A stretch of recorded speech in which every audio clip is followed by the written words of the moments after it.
in the dead of night, under a sky choked with storm clouds and the relentless hum of city lights, a single act of courage would unravel destinies like threads from a forgotten tapestry. Imagine this: a shadowy alley in the heart of New York, where dreams collide with despair, and one man's quiet vigilance becomes a spark that ignites an empire's hidden secrets. This is a tale of Marcus Hale, a security guard scraping by on midnight shifts, who saves a stranger from the jaws of danger, oblivious that she's the heiress to a fortune that could buy the stars themselves. Marcus leaned against the cold brick wall of the upscale apartment complex, his breath fogging in the crisp autumn air. At 32, life had dealt him a rough hand. Orphaned young, bounced between foster homes, and now guarding the glittering lives of the elite while his own apartment leaked like a sieve. His uniform was threadbare, his dreams even more so, visions of owning a small coffee shop someday, where people could find warmth without judgment. But tonight, like every other, he patrolled the perimeter, flashlight in hand, eyes scanning the shadows for trouble. It started with a scream, a sharp, piercing cry that cut through the distant wail of sirens. Marcus's heart slammed against his ribs as he bolted toward the alley behind the building. There, under the dim glow of a flickering street lamp, he saw her, a young woman, no older than 25, backed against a dumpster, her elegant coat torn and her face pale with terror. 3 thugs encircled her, knives glinting like predatory fangs, demanding her purse, her jewelry, her everything. "Back off," Marcus roared, his voice echoing with an authority born from years of facing down worse. He wasn't a fighter by trade, but survival had taught him moves. Quick jabs, evasive ducks. He charged in, disarming the first assailant with a swift kick to the wrist, the knife clattering to the ground. The second lunge, but Marcus sidestepped, slamming an elbow into the man's gut. The third hesitated, eyes wide at this unexpected guardian, before bolting into the night with his accomplices scrambling after. Panting, Marcus turned to the woman, who slumped against the wall, clutching her side. "Are you okay? Did they hurt you?" His voice softened, concern etching lines on his weathered face. She looked up, her emerald eyes wide and shimmering, framed by disheveled auburn hair that cascaded like silk. There was something ethereal about her, poised even in panic, like a painting come to life. I think so," she whispered, her accent a subtle blend of British refinement and American edge. "Thank you. You saved my life." She extended a trembling hand. "I'm Elena Voss." "Marcus," he replied, helping her to her feet. Little did he know, Elena Voss wasn't just any woman. She was a reclusive daughter of tech mogul Harlan Voss, whose empire spanned AI innovations and global investments worth billions. Disguised in anonymity to escape the suffocating weight of her inheritance, she'd slipped out for a rare night of freedom, only to stumble into peril. As sirens approached, Marcus had hit the emergency button on his radio. They exchanged a glance that lingered, charged with unspoken gratitude. He insisted on walking her to the lobby where paramedics awaited. "You should get checked out," he said, brushing off her thanks. But Elena paused, studying him with an intensity that made his pulse quicken. "What's a guy like you doing a job like this? You fight like a pro." He chuckled ruefully. "Life's full of plot twists. This pays the bills, barely." Unbeknownst to him, her mind was already racing. In that moment, she saw not just a savior, but potential, a raw diamond in the rough. The next morning, Marcus arrived at work to find his boss waiting with a grim expression. "Hale, you're fired." The residents complained, said you caused a scene last night. Too much drama. Stunned, Marcus gathered his things, the weight of unemployment crashing down like the storm that had finally broken overhead. As he stepped out into the rain, a sleek black limo pulled up, the door opening to reveal Elena, now composed in a tailored suit, her presence commanding. "Get in," she said with an enigmatic smile. "We need to talk. You have no idea what you just stepped into."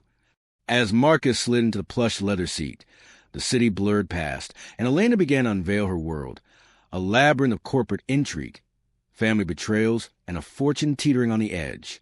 Her father had vanished months ago under mysterious circumstances, leaving her to navigate a boardroom full of vipers who wanted her out. Those men last night? They weren't random muggers, she confessed, her voice steady but laced with vulnerability. They were sent to scare me, or worse. Marcus's eyes widened. Why me? I'm just a guard. Because you're honest, Elena replied. And in my world, that's rarer than gold. I need someone I can trust. Help me uncover what happened to my father, and I'll make sure you never worry about money again. Reluctant at first, Marcus agreed, drawn by her magnetism and a thrill of purpose after years of monotony. Their first stop was her penthouse, a sprawling oasis atop the city, where holographic displays flickered with stock charts and encrypted files. Over coffee that tasted like liquid luxury, Elena showed him a hidden safe, revealing documents hinting at embezzlement and a shadowy rival company plotting a takeover. But as they delved deeper, danger shadowed them. A cryptic message arrived on Elena's phone. The guard can't protect you forever. Marcus felt a chill. This was no longer just a job. It was a high-stakes game where lives hung in the balance. That evening, as they pored over clues in her private library, a noise echoed from the hallway, a soft click of a door unlocking. Marcus tensed, motioning for silence. They weren't alone. Someone had breached the security system, and footsteps approached, deliberate and ominous. Marcus moved first, silent as a shadow, pressing Elena behind a heavy mahogany bookcase that lined the far wall. He killed the lights with a flick of the switch, plunging the penthouse library into velvet darkness broken only by the city's neon bleeding through the floor-to-ceiling windows. The footsteps grew closer, measured, unhurried, the stride of someone who believed the apartment was empty. Elena's breathing was shallow against his shoulder.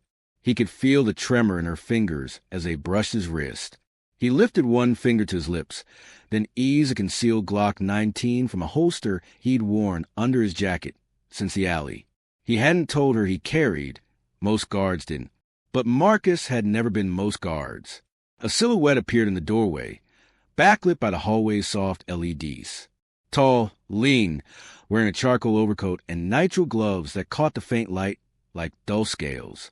The intruder swept a red-dot pistol across the room in a practiced arc that betrayed professional training. Marcus recognized the stance. Private military, probably ex-SLF. Not the same caliber as the alley thugs. These were the cleaners. The man stepped inside, and the door sighed shut behind him. In the same heartbeat, Marcus moved. 3 long strides, silent on the Persian rug, and he came in low and fast. The intruder sensed him at the last second, began to pivot, but Marcus was already inside the weapon's radius. He trapped the gun arm, drove his elbow into the man's throat, and ripped the pistol free as the body folded. A knee to the temple finished it. The intruder dropped without a sound. Elena exhaled like she'd been holding her breath for years. Marcus zip-tied the unconscious man's wrist with ties he pulled from his pocket. He'd started carrying them this morning and dragged it behind a leather sofa. Then he knelt, frisked the body with ruthless efficiency, and came up with suppressed Sig Sauer, a burner phone, and a single brass key card stamped with stylized Ouroboros. The symbol made Elena's face go white. "That's my father's private lab," she whispered. "The one no one is supposed to know exists. It's under the Voss Tower in Jersey City. He hasn't used it in 8 months. Marcus thumbed the phone awake. One unread message glowed on the cracked screen. Package secured. Eliminate witness. Rooftop extraction 0230. He showed her the timestamp. Sent 12 minutes ago. They think he already has you, Marcus said. Which means the real team is coming for the body, not for a fight. We have maybe 15 minutes. Elena's composure cracked for the first time. There's a safe room behind the wine cellar. We can... No, they'll breach a safe room in under 5 with the gear these guys run. We leave. Now. He pulled her toward the private elevator that serviced only the penthouse and the sub-basement garage. As the doors slid open, every light in the apartment died at once. Emergency reds kicked in, bathing everything in blood color. The building's entire grid had just been murdered from the outside. Marcus shoved Elena inside, hit the button for the garage, then jammed the emergency stop halfway down. The car lurched to a halt between floors. He pried the maintenance hatch in the ceiling, boosted Elena up, then followed. pulling himself into the narrow shaft. The elevator cable swayed gently in the darkness like hanged men. Far below, the counterweight groaned.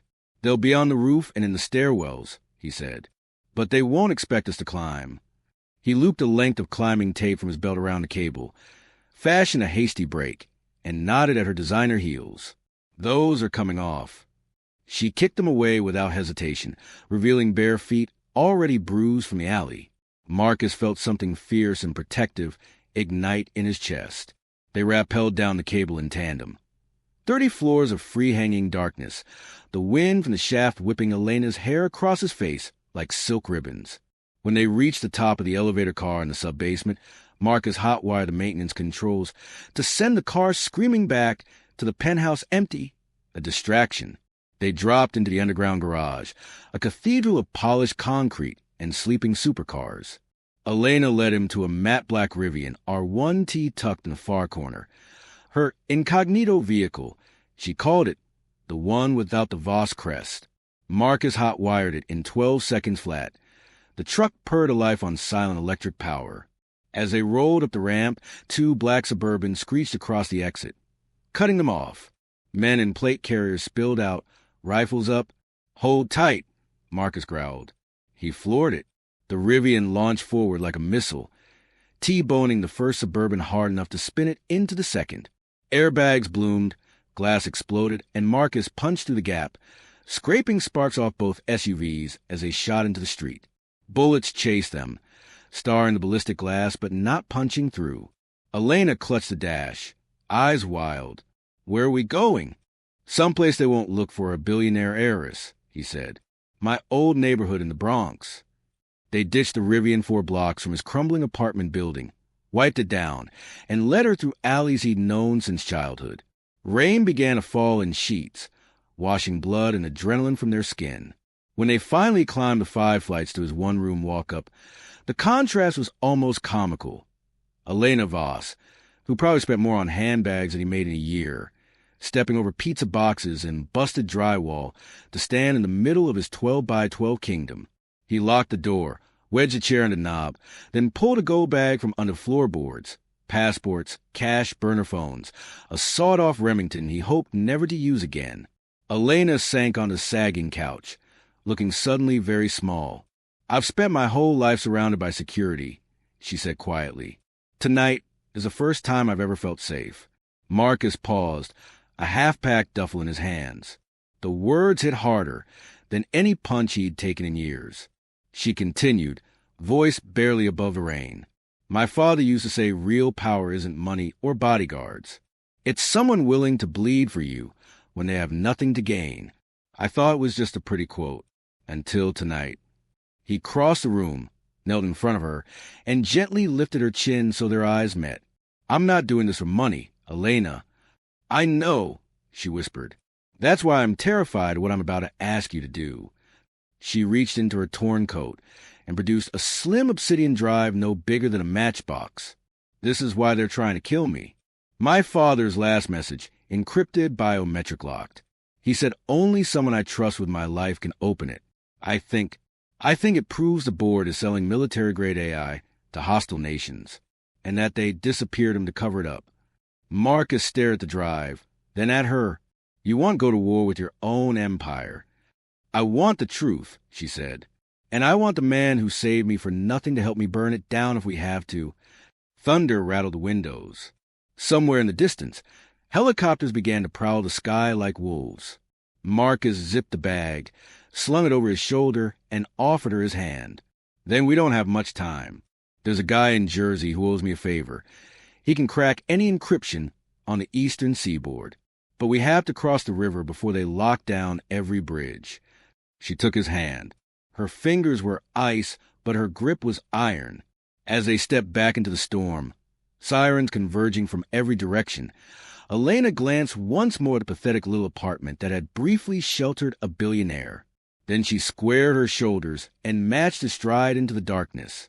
Behind them, red and blue lights painted the project in carnival colors, but the rain was already washing the Rivian's tire tracks away, and the city, vast, merciless, glittering, swallowed them whole.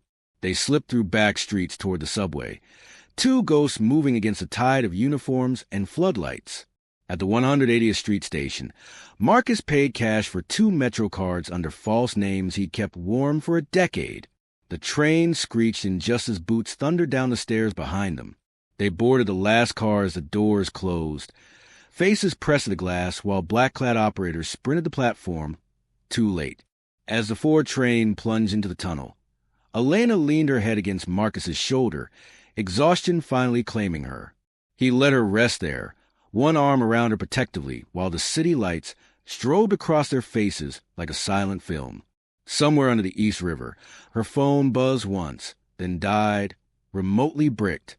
They were erased now, off the grid. Hunted, Marcus stared into black window, seeing only their reflection, a broke security guard and a billionaire heiress, hurtling toward a reckoning. And in the reflection, unnoticed by either of them, the tiniest red appeared on the glass opposite, a laser sight tracking from the next car, steady and patient, waiting for the train to slow. The train rattled through the underbelly of the city, a steel serpent burrowing into the unknown, carrying Marcus and Elena toward a fate neither could have scripted. But in the warped reflection of the window, that insidious red danced like a firefly from hell, locking onto Elena's temple with lethal precision. Marcus's instinct screamed. He yanked her down just as the glass shattered in a muffled pop, suppressed gunfire from the adjoining car. Shards rained like diamond confetti, passengers screaming as chaos erupted. "Stay low," Marcus barked, shoving Elena under the seats.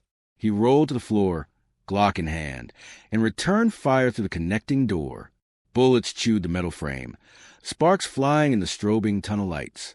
The assassin, a ghost in tactical black, ducked back, but not before Marcus clipped his shoulder. Blood sprayed the window like abstract art. The train screeched into the next station, doors hissing open amid the pandemonium. Commuters fled in waves, a human tide that Marcus used as cover. He grabbed Elena's hand, pulling her into the fray. "Run. Don't look back." They burst onto the platform, sirens wailing in the distance, the assassin hot on their heels. Marcus spotted a service door, unlocked, a miracle, and dragged her through into a labyrinth of maintenance tunnels. Damp concrete walls closed in, the air thick with rust and echoes. Behind them, footsteps pounded like a heartbeat. Elena gasped for breath, her elegant world crumbling. "We can't keep running forever." "We won't," Marcus promised, his voice an anchor in the storm. "Jersey's just across the water. My contact, Rico, he's ex-NSA, owes me his life from a botched op in Baghdad. He'll crack that drive." They emerged near the Hudson, the river a black mirror reflecting the Manhattan skyline's defiant glow. Marcus hot-wired a parked delivery van, tires squealing as they merged into traffic. The George Washington Bridge loomed ahead, a gateway to salvation or ambush. Sure enough, as they crested the span, headlights flared in the rear view. 2 SUVs, armored beasts closing fast. Marcus swerved lanes, horns blaring in protest. "Hold on." The lead SUV rammed them, metal grinding like teeth. Elena screamed as the van fishtailed. Marcus floored it, but the second vehicle pulled alongside, windows rolling down to reveal muzzles spitting fire. Bullets pinged off the frame. In a desperate gambit, Marcus slammed the brakes, letting the pursuers overshoot, then accelerated into their side. The impact flipped one SUV over the guardrail, plunging into the river below in a spectacular splash that lit the night with foam and fury. The other veered off, but not before a final barrage shattered the windshield. Marcus felt a hot sting across his arm, grazed but alive. They crossed into Jersey, vanishing into industrial backroads where shadows swallowed secrets. Rico's hideout was a nondescript warehouse in the shadow of Voss Tower, a fortress of glass and steel that pierced the clouds like a corporate Excalibur. The old hacker, grizzled and paranoid, ushered them in with a shotgun at the ready. "Hail, you always bring trouble. And who's the princess?" Elena thrust the drive forward. "Crack this, and you'll see empires fall." Rico's fingers danced over keyboards in a symphony of code. Hours blurred into a haze of coffee and revelations. The drive unlocked a digital Pandora's box. Harlan Voss hadn't vanished. He'd been betrayed. Board members, led by Elena's scheming Uncle Victor, had sold proprietary AI to rogue states, weaponizing algorithms that could hack global defenses. Harlan had discovered it, threatened exposure, and paid with his life. Staged as a disappearance, his body dumped in the Atlantic. But there was more, a failsafe. Harlan had embedded a virus in the company's core servers, set to activate on Elena's command. "Your father trusted you find the truth," Rico said, eyes wide. This could expose them all, or destroy Voss Industries from within. Elena's face hardened, emerald eyes blazing with resolve. "Then we activate it. But first, we end this."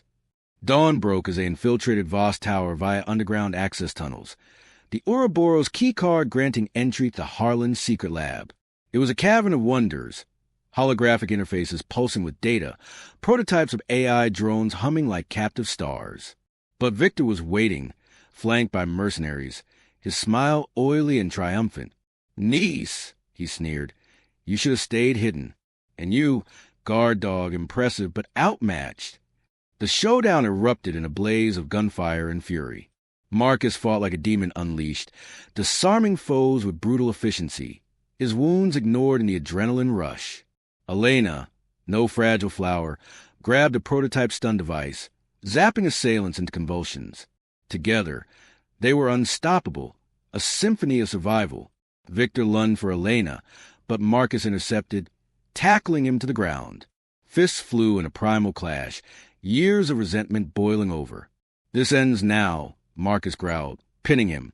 Elena accessed a console, fingers flying, the virus activated, servers worldwide lighting up with incriminating data dumps. Emails, transactions, murder plots, flooding the net, alerting authorities from FBI to Interpol. Voss Industries stock plummeted in real-time holograms, the empire crumbling like digital sand. Victor laughed maniacally, even in defeat. "You think this saves you? Power like this, it corrupts everyone." But Elena stood tall. "Not us." As SWAT teams stormed the building, Victor in cuffs, Marcus and Elena slipped away via a hidden exit. The world awoke to headlines. Billionaire Heiress exposes corporate conspiracy. Father's legacy avenged. Elena Voss became a legend, not for her wealth, but her courage. In the aftermath, atop a quiet hill overlooking the city, Elena turned to Marcus under a sky painted in sunrise gold. "You could have anything now, money, power. Name it." He smiled, that rugged charm unbroken. "I don't want your fortune. Elena, I want a life where we build something real. That coffee shop I dreamed of, let's make it ours. No shadows, no chases, just us." She pulled him close, their kiss-a-seal on futures intertwined. The city below buzzed with renewal. Voss Industries reformed under Elena's ethical helm. AI now a force for good, curing diseases, bridging divides. Years later, in a cozy cafe named Guardian's Brew, Marcus served lattes with a wink, Elena by his side, their children laughing in the back. From alley hero to empire's heart, his journey proved, true wealth isn't gold. It's the unbreakable bond forged in fire. And as viewers, you witness this. In a world of billionaires and shadows, one ordinary man's valor rewrote destiny. It's not just a story, it's a beacon. What hidden hero lies in you? Subscribe, like, and share, because every act of kindness might just save the world. The end? No,